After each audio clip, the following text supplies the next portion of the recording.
Allah Subhanahu wa taala mengatakan, pakai otak untuk membaca gejala alam. Surat apa tadi? Surat Al-Imran. Sudah dibagi ini jatahnya, Bang Rocky menjelaskan dari aspek sains. Saya diminta menjelaskan dari aspek agama. Tapi setengah dari pembahasan saya sudah diambil Bang Rocky.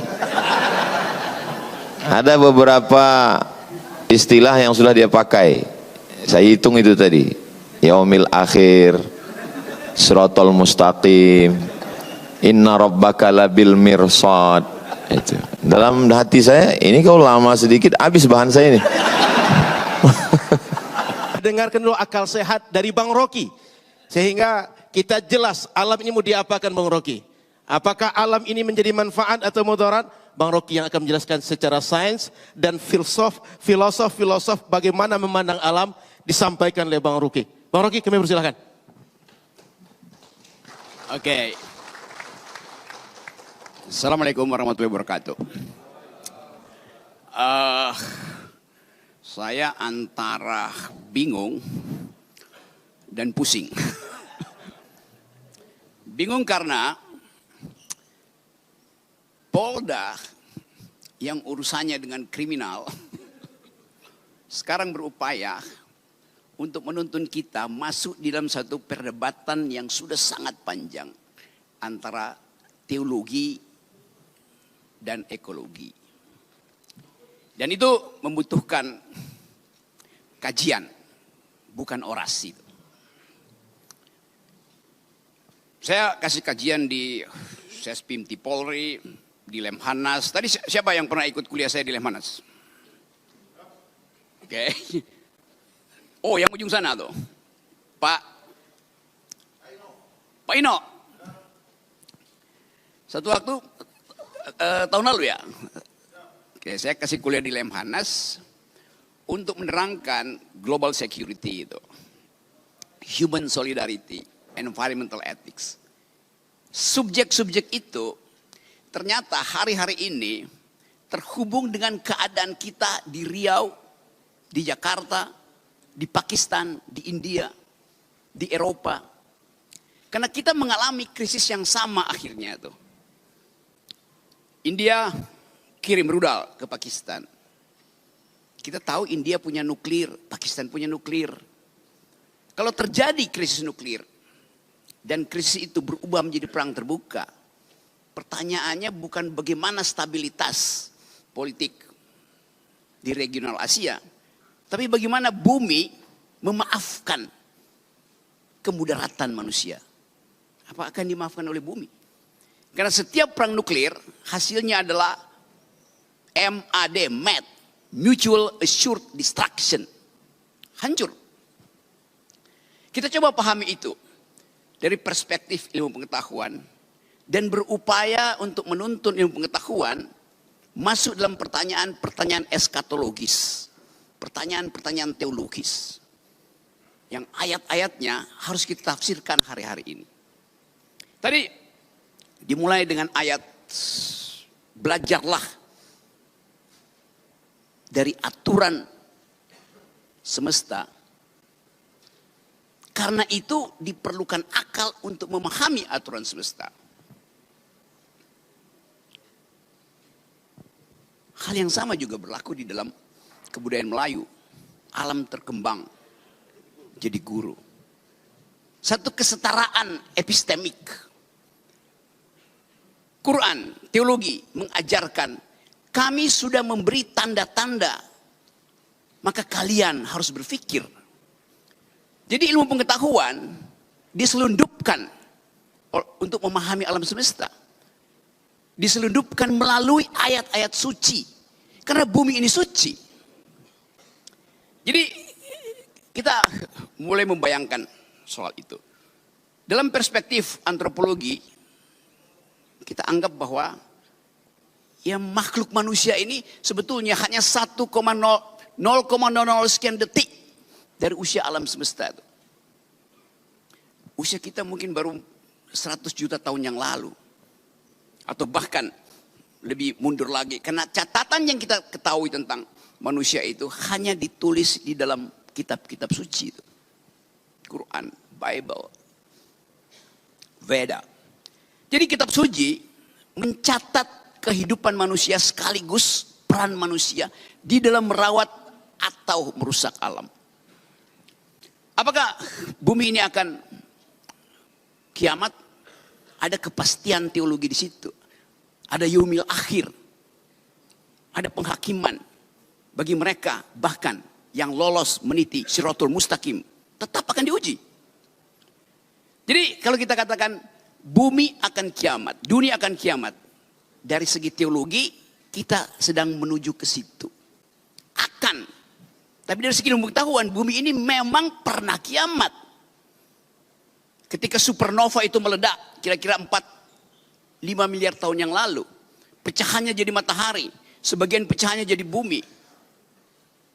Jadi ilmu pengetahuan hanya mampu untuk menerangkan bahwa dunia sudah pernah kiamat. Satu peristiwa kosmologi. Ketika sebuah bintang yang namanya supernova itu meledak. Dan kita di bumi menerima ledakan itu sebagai rahmat. Karena dengan ledakan itu terbentuk alam semesta baru. Indonesia penggalan dari ledakan itu yang terjadi 4,5 miliar tahun yang lalu. Sekarang kita membayangkan satu kondisi bahwa yang dirawat oleh bumi selama 4,5 miliar tahun itu sekarang mulai disebut sebagai potensi kerusakan ekologis jilid 12, 13 seterusnya. Tapi apakah bumi mampu memperbaiki dirinya? Tanda-tanda itu ada. Kalau kita membaca cara memperbaiki bumi seperti yang difatwakan di dalam Quran, pakai otak. Doa dan otak. Kita lihat jumlah kerusakan yang dibuat manusia. Yang disebut antroposin. Artinya jumlah kerusakan kuantitas dan kualitas yang dibuat manusia sudah melampaui daya pulih bumi. Kita belajar itu dalam ilmu geologi itu. Kalau bumi merusak dirinya, dia mampu memperbaiki dengan cara regenerasi itu. Kita kutuk gurun Sahara yang kering kerontang, kita puji hutan Amazon yang hijau dan sejuk. Mengapa kita kutuk gurun Sahara? Karena di situ tidak ada kehidupan. Mengapa kita muliakan hutan Amazon? Karena di situ ada keragaman hayati. Tapi kalau kita ikuti keterangan ayat tadi, pakai otak. Allah Subhanahu wa taala mengatakan, pakai otak untuk membaca gejala alam. Surat apa tadi? Surat Al-Imran. Kalau kita pakai otak, kita mulai riset. Ternyata hijaunya hutan Amazon bertahan jutaan tahun karena dipupuk oleh fosfat. Fosfat adalah elemen kimia yang memupuk Amazon. Di mana fosfat itu ada? Tidak di hutan Amazon. Adanya di gurun Sahara. Anda lihat ini gurun Sahara. Ini hutan Amazon. Bagian selatan Amerika. Hijau. Gurun Sahara. Bagian selatan Afrika. Dia paralel. Di dalam rotasi bumi. Dalam hitungan 70 jam. Panas matahari menguapkan gurun Sahara dan mengikuti rotasi bumi, uap fosfat itu tiba di hutan Amazon. Gurun Sahara adalah pabrik pupuk untuk hutan Amazon. Yang bikin siapa? Bukan oligarki. Allah Subhanahu wa taala yang buat itu. Jadi kita melihat keteraturan itu ada bahkan dalam ide pertama penciptaan. Yang nanti akan diterangkan oleh UAS, Ustadz Akal Sehat. Kita coba memahami itu. Oh, belum bikin pantun ya.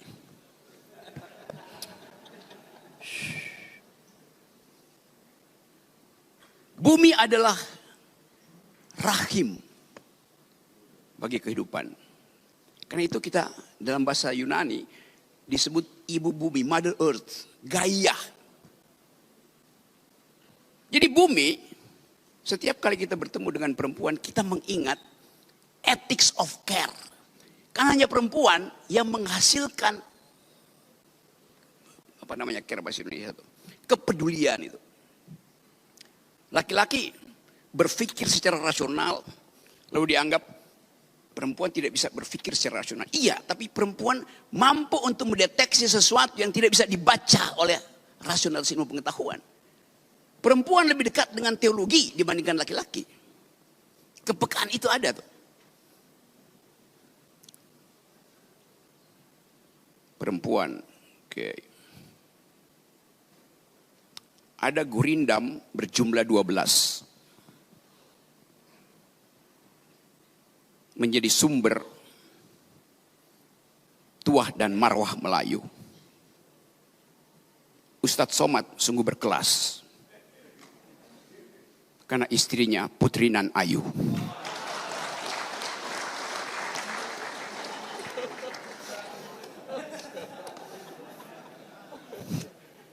Keayuan perempuan setara dengan keayuan bumi. Bumi itu indah, bumi itu ayu. Saya memulai dengan cara itu. Untuk mencoba memahami bahwa kita perlu ethics of care. Belajar pada kepedulian perempuan. Kita semua lahir dari rahim perempuan. Lahir dari rahim perempuan, rahim yang sudah membagi keadilan. Setiap kita pernah ada dalam kandungan bumi dan bumi sudah membagi keadilan. Setiap kita pernah ada dalam rahim perempuan dan rahim perempuan sudah membagi keadilan. Ketika kita di dalam kandungan ibu kita mensuplai gizi. Jadi kita memperoleh makan siang gratis pertama dari rahim ibu kita. Dan sangat bergizi.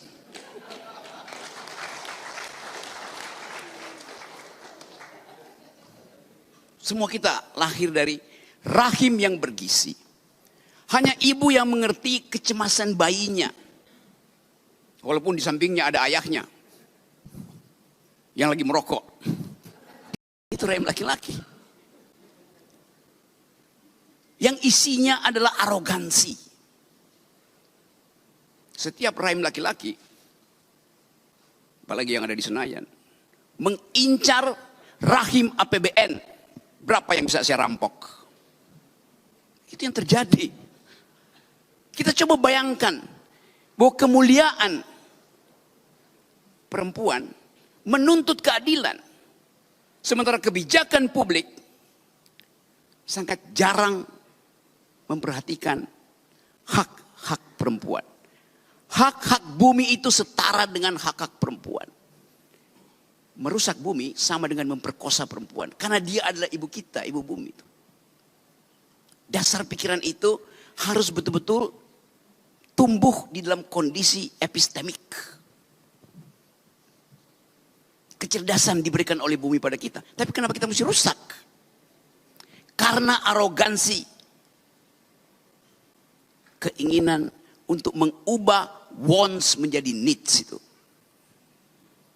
Bumi menyediakan kecukupan bagi kita. Yang kita butuhkan. Basic needs. Tapi politik membuat needs itu menjadi wants. Tambah mau lagi. Itu yang merusak lingkungan. Ketika needs sudah dipenuhi. Wants-nya itu berubah menjadi keinginan untuk akumulasi. Itu ya. Kerusakan lingkungan dimulai ketika ego antropologis kita menganggap bahwa bumi itu disediakan untuk kita eksploitasi.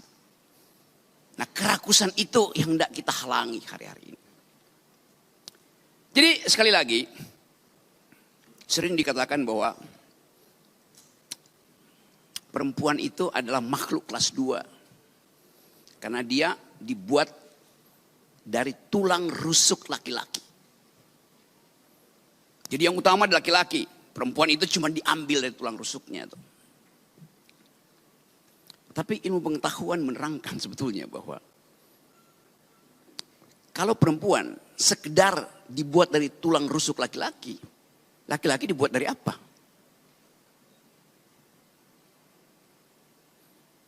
dari tanah yang diambil dari gorong-gorong. Ya. Mana lebih mulia, tulang rusuk atau tanah liat? Tulang rusuk udah terbentuk kimianya. Kalsiumnya udah cukup. Tapi itu keterangan kita untuk memahami supaya jangan merendahkan perempuan. Yunto jangan merendahkan alam itu. Perempuan akan bilang, iya saya dibuat dari tulang rusuk. Tapi suami saya dibuat dari tanah gambut yang habis terbakar. Kita membayangkan itu. Tetapi sekali lagi, ada persekutuan hari-hari ini antara teologi dan ekologi. Teologi memberi semacam kelegaan batin untuk menghidupkan kembali harapan. Di dalam semua teologi, intinya adalah harapan. Bahwa ada sesuatu yang kita tunggu, suatu kemuliaan. Jadi manusia sedang berupaya untuk memuliakan kembali dirinya, tetapi dengan arogansi. Kalau kita katakan, kami manusia ingin memuliakan alam, maka alam akan katakan, selamat datang kembali. Dan hanya dengan itu, kita tahu bahwa semua yang kita perbuat hari ini, disaksikan oleh mata, yang kita sebut sebagai alam semesta. Alam semesta disaksikan oleh sesuatu yang kita sebut energi eter. Tapi energi itu hanya disebut energi, kalau dia menghasilkan keadilan. Bumi ditata dengan prinsip keadilan. Semua yang kita lakukan dibaca oleh ilmu fisika, dibaca oleh ilmu antropologi, dibaca oleh ilmu ekologi. Tapi ada yang tidak bisa kita baca, ilmu teologi.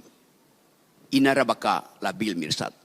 Allah Subhanahu wa taala memahami kita, melampaui kemampuan kita membaca alam. Assalamualaikum warahmatullahi wabarakatuh. Menarik, Bang Rogi, cerita dari mulai bintang supernova, kemudian Amazon, Sahara. Tapi lebih menarik bagi saya adalah pantun di tengah beliau bercerita tadi. Ya Bang Rogi ya. Kemudian Bang Rogi bercerita bagaimana menafsirkan Quran. Justru saya bertanya ini, Bang Rogi sudah mulai menafsirkan Quran. Setelah ini baca Quran Bang Rogi ya. Maka ini menarik bagi saya, Bang Rogi cerita Quran, cerita teologi, dan sudah sampai pada rahim perempuan, rahim laki-laki yang arogansi Bang Rogi ya. Sehingga rahim-rahim ini perlu kita perjelas dengan teologi yang akan dipaparkan lebih gamblang oleh guru kita. Maka Ustaz Abdul Somad yang akan merangkai semuanya, bagaimana cerita bintang supernova sampai rahim laki-laki dan perempuan Ustaz. Pada Ustaz kami persilahkan. Bismillahirrahmanirrahim. Assalamualaikum warahmatullahi wabarakatuh.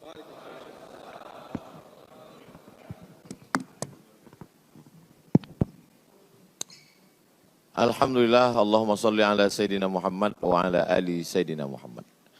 Kalau sudah pakai batik, jangan lagi pakai dasi.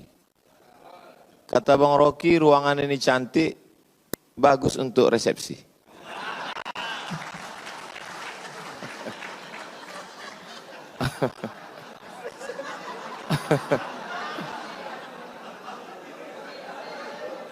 Jadi memang dalam tradisi Melayu ada yang disebut dengan membalas pantun. Jadi itu tadi hanya sekedar membalas karena Bang Rocky berpantun tadi kita balas.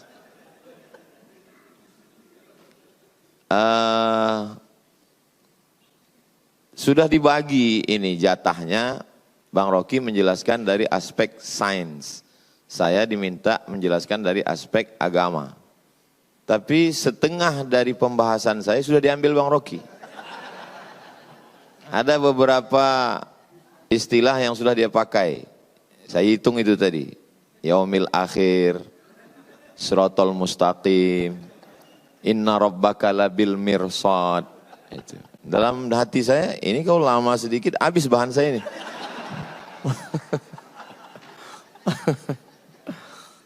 Beberapa kali Allah Subhanahu wa taala. Jadi memang ini sebetulnya masalah hati. Jadi kalau hati kita itu connect, mudah kita berinteraksi.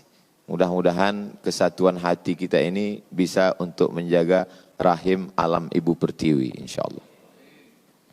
Kalau Tuhan pergi ke Pelelawan, Pelelawan itu negerinya para bangsawan. Tadi Bang Rocky selalu menyebut tentang perempuan, mungkin karena di sini banyak polwan.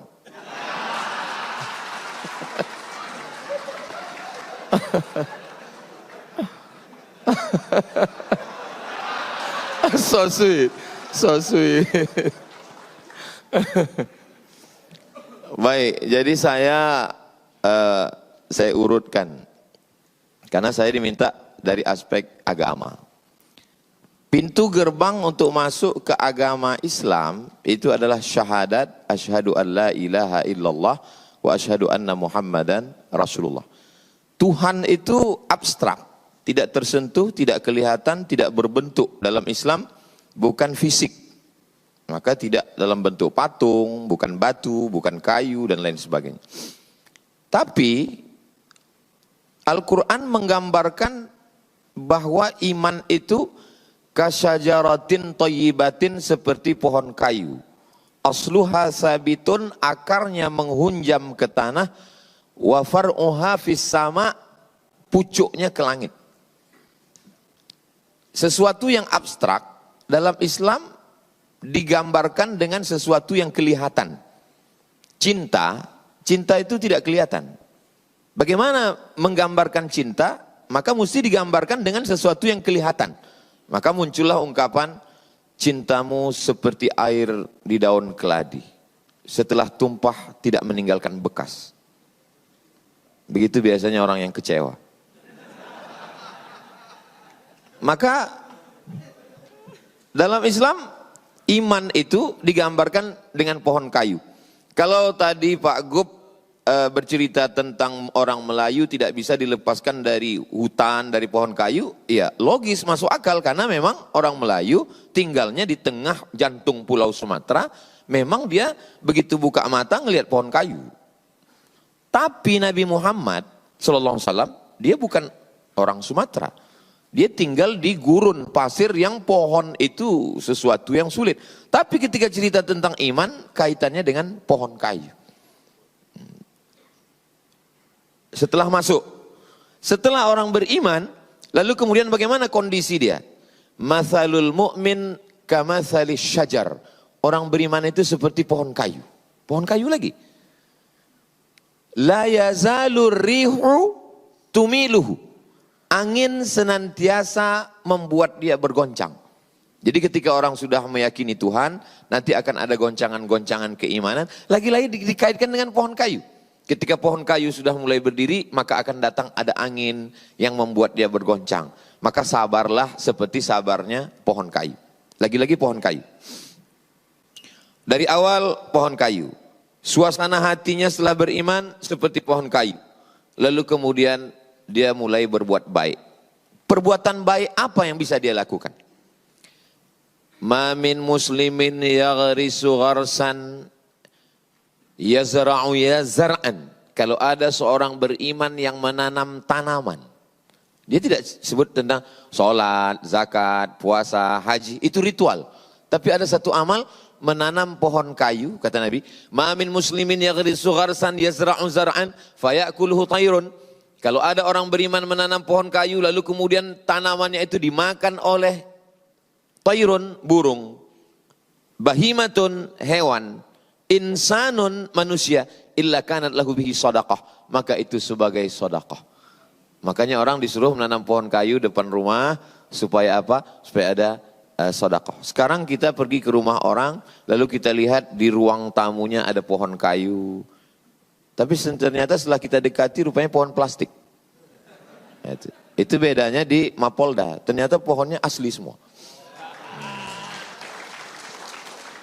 Makanya ada ungkapan hijau rumput di rumah, lebih hijau rumput sintetis. Dulu memang tetangga, sekarang udah berubah jadi rumput sintetis. Karena tidak pernah kering dia. Memang sekarang semua penuh dengan kepalsuan. Yang asli itu hanya di Mapolda. Lalu kemudian bagaimana dengan dosa? Dosa itu adalah judi dan seterusnya. Tapi orang lupa.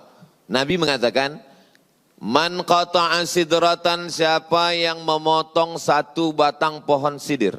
Pohon sidir biasanya tumbuh di tengah gurun pasir, ada unta yang bernaung di bawah, orang musafir dia berhenti sejenak.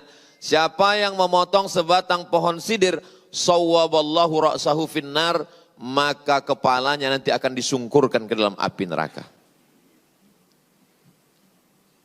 Makanya saya Bang Rocky, sejak dari musim-musim asap dulu, karhutlah, kebakaran hutan dan lahan, tidak pernah sekalipun mau diminta jadi imam sholat istisqa minta hujan. Enggak pernah sekalipun. Kenapa saya tidak mau? Karena yang membakar itu ikut sholat. Jadi bagi mereka kejahatan itu adalah kejahatan ritual. Padahal kejahatan yang lebih fatal adalah membakar hutan, itu kejahatan yang luar biasa. Misalnya saya mau jadi imam sholat istisqa. Pas giliran hujannya nggak turun, yang disalahkan imam. Padahal makmumnya itu salah semua. Alhamdulillah sejak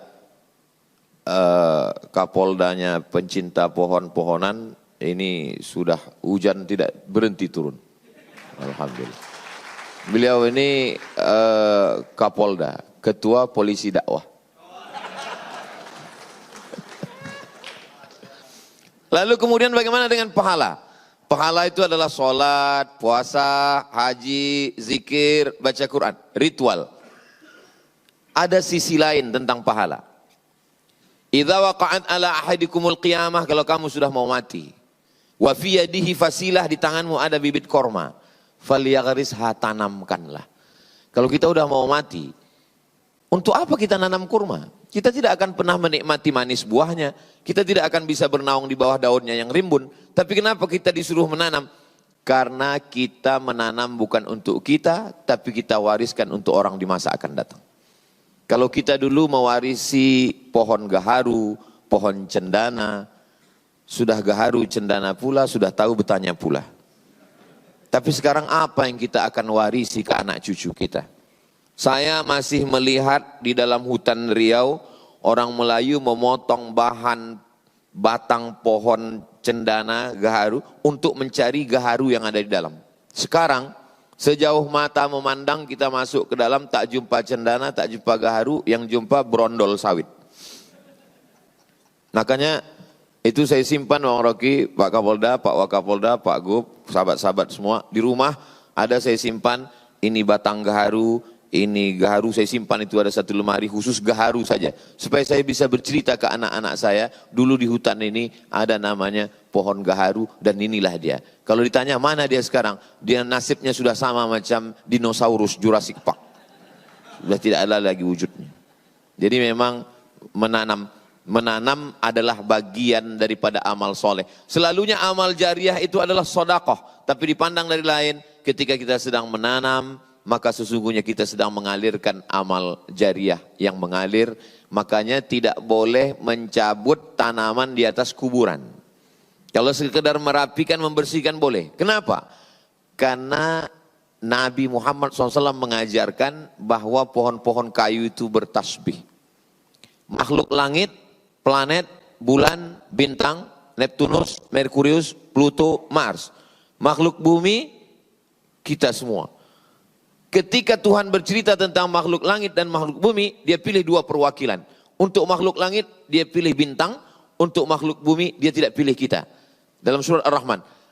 An-najmu wasyajaru yasjudan. An-najmu, bintang.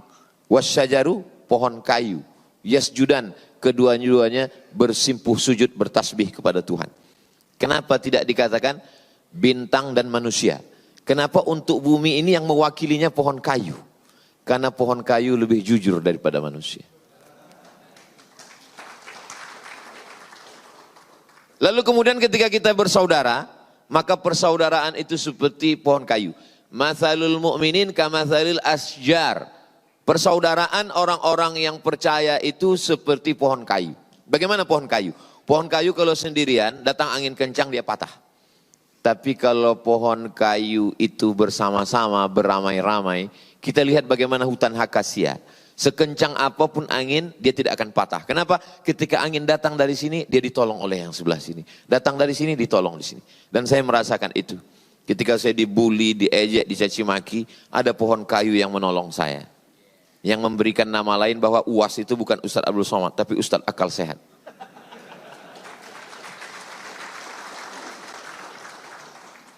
Lalu kemudian susah saya untuk fokus ini. Memang cantik pohon kaktus ditanam di tengah taman. Memang susah kita untuk fokus kalau kita belum sarapan.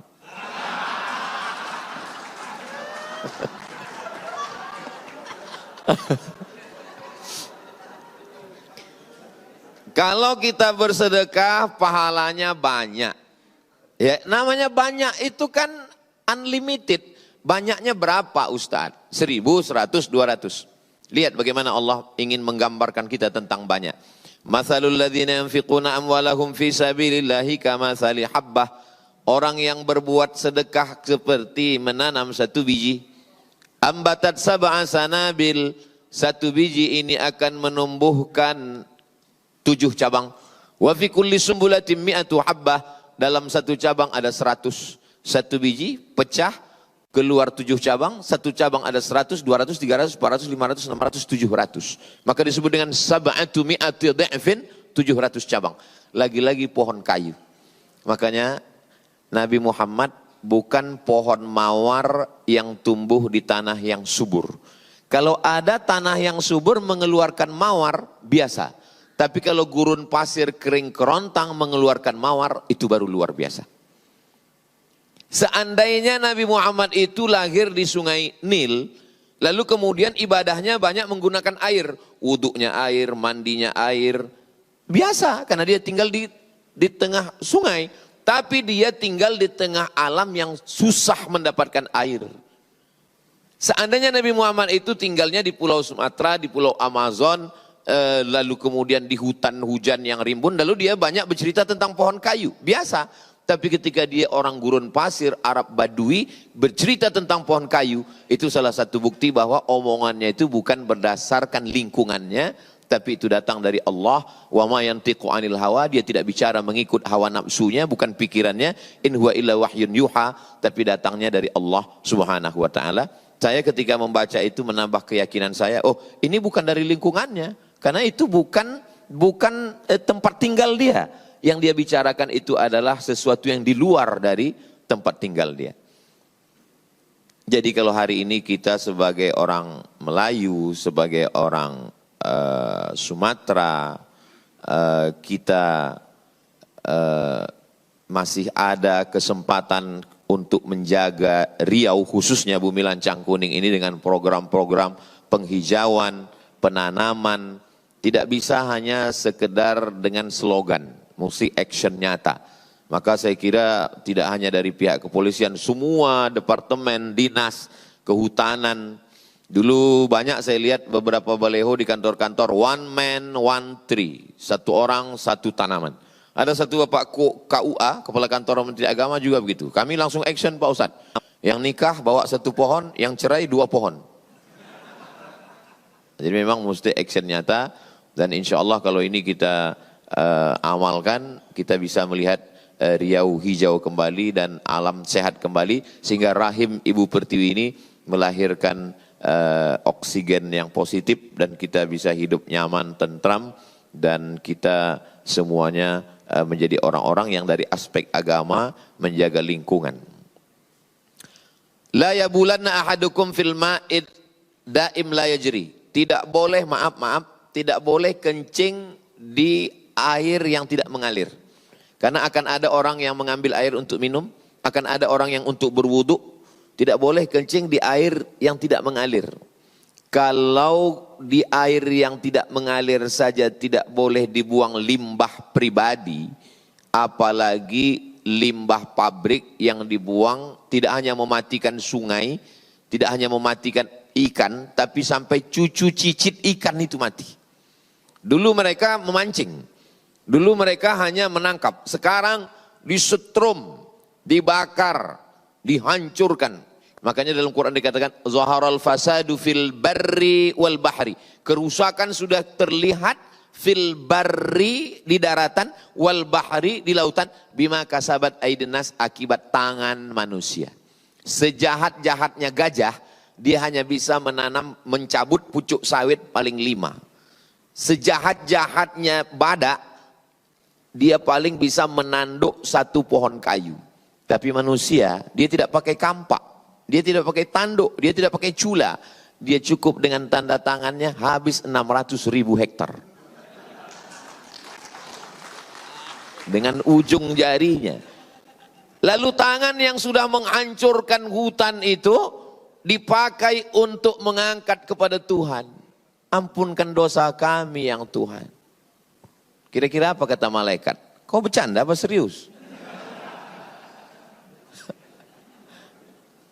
Dibangunkan satu masjid, berangkat ke tanah suci, menangis di pintu Ka'bah, pulang bersih. Ini bukan agama, ini opium. Ini yang dikatakan Karl Marx bahwa agama itu opium. Orang kecanduan agama, membakar hutan, menghabiskan alam. Sekarang harimau di Pelalawan mau ngamuk masuk ke rumah warga. Bukan harimau yang masuk ke rumah warga, warga yang sudah lama masuk ke rumah harimau. Sekarang dikatakan, ini Pak Ustadz kenapa di Riau ada jalan tol yang tempat gajah lewat. Kita yang sudah mengambil tempat gajah lewat. Jadi gajah itu memang dari dulu tidak pernah melewati jalan orang lain. Gajah itu kalau sudah kakek moyangnya jalan di situ dia terus saja di situ. Tapi manusia hari ini dia jalan di sini, besok trotoar dia ambil. Jadi sebetulnya pantasanlah agama itu untuk kita. Karena memang kita yang tidak lurus menjalani hidup ini. Kalau gajah itu memang udah lurus, dia nggak pindah-pindah lagi. Gajah itu tidak bisa berpindah. Dan yang paling setia di antara semuanya adalah buaya. Buaya itu tidak bisa berpindah ke lain hati. Selama dia di air. Tapi kalau dia sudah naik ke darat, dia sudah lain cerita. Akhirnya waktu juga yang memisahkan kita. Nah, tadi saya lihat Bang Rocky 25 menit, maka saya pun 25 juga. Karena lebih dari jatah yang sudah ditetapkan, itu berarti keluar dari keadilan.